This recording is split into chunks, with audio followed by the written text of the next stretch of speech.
اعوذ باللہ من الشیطان الرجیم بسم اللہ الرحمن الرحیم وبہ نستعین وہو خیر ناصر و معین۔ تمام تر حمد و ثنا اس خالق لم یزل کے لیے کہ جو خالق زمین و آسماں ہے، وہ ایسا اول ہے کہ جس سے پہلے کوئی اول نہ تھا، اور ایسا آخر ہے کہ جس کے بعد کوئی آخر نہ ہوگا۔ درود و سلام ہو سید الانبیاء خاتم النبیین محمد مصطفیٰ صلی اللہ علیہ وآلہ وسلم کی ذات اقدس پر، ان کے آل پاک پر اور ان کے باوفا اصحاب پر۔ ناظرین کرام، پروگرام امید نجات میں آپ کا میزبان ڈاکٹر سید مظفر حسین رضوی آپ کی خدمت میں حاضر ہے۔ میری جانب سے آپ تمام محترم ناظرین کی خدمت میں السلام علیکم ورحمۃ اللہ وبرکاتہ۔ ناظرین کرام، ایک اہم ترین موضوع کے ساتھ آپ کی خدمت میں حاضر ہوں، اور یہ موضوع انتہائی حساس، اہم، نازک اور بہت ہی اہمیت کا حامل ہے، اور موضوع ہے میاں بیوی کے درمیان اختلافات اور سیرت طیبہ کی روشنی میں ان اختلافات کا حل۔ ناظرین کرام، انسان کی تخلیق کے بعد وجود میں آنے والا اس روئے زمین پر یہ پہلا رشتہ ہے میاں بیوی کا، اور یہی بنیادی رشتہ ہے جس کے بعد دوسرے رشتے اس سے قائم ہوتے رہے۔ اس کے بعد، اس رشتے کے بعد پھر والدین کا رشتہ، اولاد کا رشتہ، اور خالہ، ماموں، چچا، ان تمام رشتوں کی بنیاد جو ہے وہ اصل میں میاں بیوی کا رشتہ ہے۔ ناظرین کرام، اگر اس رشتے میں محبت، اخلاص اور انصاف، جانثاری اگر اس رشتے میں پائی جائے تو یہ ان کے ثمرات آگے منتقل ہوتے ہیں دیگر رشتوں میں۔ آج اس اہم موضوع پر ہم نے اپنے اسٹوڈیو میں مدعو کیا ہے ممتاز مذہبی اسکالر، معروف اینکر پرسن محترمہ ڈاکٹر ثروت عسکری صاحبہ ہمارے ساتھ تشریف فرما ہے۔ السلام علیکم ورحمۃ اللہ وبرکاتہ۔ وعلیکم السلام۔ بہت شکریہ آپ ہمارے پروگرام میں تشریف لائی۔ جزاک اللہ۔ ناظرین کرام، اس اہم موضوع پر خود قرآن مجید میں ارشاد ہوتا ہے، سورہ بقرہ آیت نمبر 187 میں، بسم اللہ الرحمن الرحیم، ہن لباس لکم وانتم لباس لہن۔ اللہ فرماتا ہے کہ تم ان کا لباس ہو اور وہ تمہارا لباس، یعنی ایک اہم ترین رشتہ ہے۔ اس پر باضابطہ ہم گفتگو کا آغاز کرتے ہیں، اور سب سے پہلے میں ڈاکٹر صاحب آپ کی خدمت میں سوال پیش کرتا ہوں کہ میاں بیوی کا رشتہ کتنا اہم ہے اور کتنا مقدس ہے اسلام کی روشنی میں، اگر بیان کریں ہمارے ناظرین کے۔ بسم اللہ الرحمن الرحیم۔ السلام علیکم ڈاکٹر صاحب، میں آپ کا نہایت شکریہ ادا کرتی ہوں، اور آپ کی توسط سے فیض ٹی وی کے تمام ناظرین کا بھی شکریہ ادا کرتی ہوں، اس لیے کہ اس وقت وہ ہمارے ساتھ اس لائیو پروگرام میں، اور ہم ایک نہایت اہم موضوع کے اوپر، بلکہ یوں کہہ لیجئے کہ کہیں کہیں پر اس میں اتنی زیادہ تلخی بھی شامل ہو جاتی ہے کہ یہ ہم سب کے لیے بہت مشکلات کا سبب بن جاتا ہے۔ حضور نبی کریم صلی اللہ علیہ وآلہ وسلم اور اس کے بعد کے بھی زمانے میں ہم دیکھتے ہیں کہ جب اسلام واقع ہوا تو ہمارے یہاں بہت سارے افراد ایسے تھے مسلمانوں میں جو کہ زہد کی جانب، تقوی کی جانب، تصوف کی جانب، رہبانیت کی جانب متوجہ ہو گئے۔ حضور نبی کریم صلی اللہ علیہ وآلہ وسلم نے آ کر ان تمام نظریات کے اوپر ضرب باطل لگائی، ان تمام نظریات کے خلا خما کیا، اور ایک عام معاشرتی زندگی کی اہمیت کو بتایا کہ ایک عام معاشرتی زندگی میں جس میں انسان کا گھر بار، خاندان، بیوی، بچے، اس کی ایک یونٹ جب تعمیر ہوتا ہے تو اس سے پورا معاشرہ، پوری سوسائٹی تعمیر ہوتی ہے۔ تو حضور نبی کریم صلی اللہ علیہ وآلہ وسلم نے اس نظریے کو ضرب کاری لگائی اور اس نظریے کو پیش کیا اسلام کے سامنے، لوگوں کے سامنے۔ مجھے یاد آتا ہے ایک مرتبہ ایک واقعہ کہ حضرت عائشہ بیوی ام المؤمنین کے سامنے ایک عورت آئی، اس نے کہا کہ میرا شوہر جو ہے وہ صحرا میں ہے، اس نے قسم کھائی ہے کہ وہ کبھی لذیذ غذا کو نہیں کھائے گا۔ ایک عورت آئی، اس نے کہا کہ وہ میرا شوہر جو ہے وہ بھی ایک صحرا میں ہے، اس نے قسم کھائی ہے کہ وہ کبھی نرم بستر پہ نہ سوئے گا۔ ایک اور عورت آئی، اس نے کہا کہ میرے شوہر نے قسم کھائی ہے کہ وہ کبھی نرم آرام دہ کپڑے نہیں پہنے گا۔ اب جب حضور نبی کریم صلی اللہ علیہ وآلہ وسلم تک یہ ساری خبریں پہنچی تو آقا صلی اللہ علیہ وآلہ وسلم ممبر مسجد پہ تشریف لے گئے، اور وہاں پر پہنچ کر آقا صلی اللہ علیہ وآلہ وسلم نے خطبہ طولانی ارشاد فرمایا، اور حضور نبی کریم صلی اللہ علیہ وآلہ وسلم نے اس خطبے میں ارشاد فرمایا کہ تصوف، زہد یا رہبانیت کی مذمت فرمائی۔ آج کا معاشرہ یہ کہتا ہے کہ انسان ایک سوشل اینیمل ہے، وہ اپنے ارد گرد کے معاشرے کے بغیر، گھرداری کے بغیر، گھر بار کے بغیر وہ زندہ نہیں رہ سکتا ہے۔ تو آج جو ماڈرن سوسائٹی کہہ رہی ہے وہ تو ہمارے پیارے رسول صلی اللہ علیہ وآلہ وسلم نے آج سے 1400 سال پہلے ارشاد فرما دیا تھا۔ سرکار نے ارشاد فرمایا کہ یہ جو دنیا ہے یہ ایک معاشرتی دنیا ہے، اور اس معاشرتی دنیا میں ہمیں ایک دوسرے کے سہارے کی ضرورت ہوتی ہے۔ عورت کو مرد کے سہارے کی ضرورت ہے، مرد کو عورت کے سہارے کی ضرورت ہے، دونوں کو اپنے بچوں کے سہارے کی ضرورت ہے۔ بچے گھر سے باہر بھی نکلیں گے، اسکول جائیں گے، کالج جائیں گے، مدرسے میں جائیں گے، یعنی آپ اپنے پورے معاشرے کی تشکیل کر رہے ہیں اس ایک رشتے کے ذریعے۔ بے شک۔ اچھا، قرآن مجید فرقان حمید نے بھی اس کو بیان کیا کہ لتسکنوا الیہا، یعنی یہ رشتہ اس لیے قائم فرمائے کہ تاکہ دونوں کو تسکین ملے، اس سے سکون ملے، راحت ملے۔ اور یہ رشتہ ایسا ہے کہ جس کو اصل میں اللہ تعالیٰ نے اس کو رشتے کو محبتوں والا رشتہ قرار دیا، محبتیں بانٹنے والا رشتہ ہے۔ تو کیسے ممکن ہوا کہ اس محبتیں بانٹنے والے رشتے کے اندر اختلافات آ گئے، اس میں جھگڑے آ گئے، اس میں ایک دوسرے کے ساتھ نفرتیں آ گئیں؟ یہ کیسے ہوا؟ ڈاکٹر صاحب، میرا یہ خیال ہے کہ جو رشتہ اللہ تعالیٰ نے تسکین قلب کے لیے بنایا ہو، اس رشتے میں خود پسندی نہیں آنی چاہیے۔ جہاں پر خود پسندی آ جاتی ہے، جی میری اماں کھانا ایسے پکاتی تھی، لڑکی کہتی ہے جی میرے میکے میں فلاں کام ایسے ہوتا تھا، یا ہمارا خاندان بہت اونچا ہے، ہمارا حسب نسب بہت اچھا ہے۔ اب جب اس طرح کی باتیں درمیان میں آتی ہیں تو خود بخود یہ خود پسندی جو ہے یہ رشتوں کو ختم کر دیتی ہے۔ ازدواجی تعلقات یا معاشرتی طور پر ہم جب دیکھتے ہیں کہ ایک نیا گھر بنتا ہے تو اس میں محبت ہونی چاہیے، اس میں رحمت ہونی چاہیے۔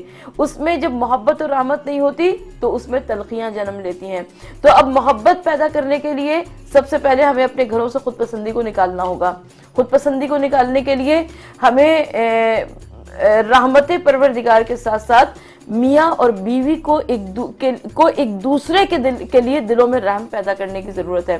یعنی شوہر بیوی کے لیے سوچے کہ یہ کتنے کاموں کو سر انجام دیتی ہے، یہ کتنی مشقت اٹھاتی ہے، یہ کتنی محنت کرتی ہے۔ اسی طریقے سے بیوی شوہر کے لیے سوچے کہ یہ پورے دن کے مصائب اور آلام کو برداشت کر کے صرف میرے اور میرے بچوں کے لیے آتا ہے اس گھر میں، اور یہ شام کو جب تھکا ماندہ تھکا ہارا آتا ہے تو ہمیں اس کو محبت اور خلوص۔ اچھا ڈاکٹر صاحبہ، اس گفتگو کے سلسلے کو آگے بڑھاتے ہیں، مختصر سے بریک کا وقت ہوتا ہے۔ ناظرین کرام، ایک مختصر سا بریک لیتے ہیں، بریک کے بعد ہماری آپ کی خدمت میں دوبارہ حاضر ہوتے ہیں، ہمارے ساتھ رہیے گا۔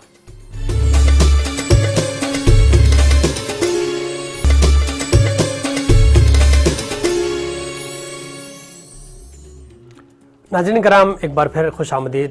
پروگرام امید نجات میں آج ہمارا موضوع ہے میاں بیوی کے درمیان کے اختلافات اور اس کا سیرت طیبہ کی روشنی میں حل۔ ناظرین کرام، ہمارے ٹیلی ویژن اسکرین میں آپ دیکھ رہے ہوں گے ہمارے فون نمبرز درج ہیں، آپ ہمیں کال کر سکتے ہیں اور اپنے مسائل کو ہمارے محترمہ ڈاکٹر صاحبہ کی خدمت میں پیش کر سکتے ہیں، اپنے مسائل کو، اپنے سوالات کو، اور اپنے میسج کے ذریعے بھی اپنا پیغام ہم تک پہنچا سکتے ہیں۔ ڈاکٹر صاحبہ، بریک سے پہلے گفتگو تھی ہماری، میں سوال آپ کی خدمت میں رکھنا چاہتا ہوں کہ میاں بیوی کے درمیان جو جھگڑے ہیں، جو اختلافات ہیں، کیا ایسا تو نہیں ہے کہ کہیں ہم ایک دوسرے کے جو حقوق اسلام نے ہمیں بیان فرمائے ہیں کہ بیوی کے کیا حقوق ہیں اور شوہر کے کیا حقوق ہیں، ان حقوق سے ناواقف ہونے کی وجہ سے یہ اختلافات ہو رہے ہیں؟ بالکل صحیح آپ نے تجزیہ کیا ڈاکٹر صاحب، اس لیے کہ اگر ہمارے پاس کی واقفیت ہوتی کہ اسلام نے ہمیں کتنی رائٹس دیے ہیں، کون کون سے باؤنڈری والز ہمارے پاس موجود ہیں، تو آج ہمارا معاشرہ اس توڑ پھوڑ کا، شکست و ریخت کا شکار نہ ہوتا۔ سب سے پہلی بات تو یہ ہے کہ ہم کو اپنے گھروں کے اندر اس جذبے کو پیدا کرنے کی ضرورت ہے کہ جس جذبے کی بنیاد پر ایک نیا گھر تشکیل پاتا ہے ہمارے۔ اچھا، سب سے پہلی بات تو یہ کہ ہمیں معاشی منصوبہ بندی کی ضرورت ہے۔ بہت سارے گھر تباہ و برباد اس لیے ہو جاتے ہیں کہ مرد کاہل ہوتا ہے، وہ بے عمل ہوتا ہے، وہ اپنے بیوی بچوں کے لیے محنت کرنا نہیں چاہتا، یا بہت سارے گھر اس لیے تباہ و برباد ہو جاتے ہیں کہ عورت اپنے گھر کی دیکھ بھال نہیں کرتی ہے، وہ اپنے بچوں کی صحیح تربیت پرورش نہیں کرتی ہے، اس کی بنا پر اس کے بچے بھی گھر سے باہر نکلتے ہیں، اس کا مرد بھی ادھر ادھر دیکھتا ہے۔ تو ہمیں سب سے پہلی بات تو یہ کہ معاشی منصوبہ بندی کرنی ہے، گھروں سے سستی اور کاہلی کو دور کرنا ہے۔ اس کے علاوہ اپنی جو باؤنڈری والز ہیں اس کے اوپر توجہ دینی ہے کہ مرد کا اختیار کہاں تک ہے، عورت کا اختیار کہاں تک ہے۔ پرابلم یہ ہے کہ ہمیں دین و شریعت کے بارے میں کچھ معلوم ہی نہیں ہے۔ میں اپنی مرضی سے اپنے مذہب پر عمل کرنا چاہتی ہوں، یعنی اگر میں 60% تک عمل کر سکتی ہوں تو میں اسی کو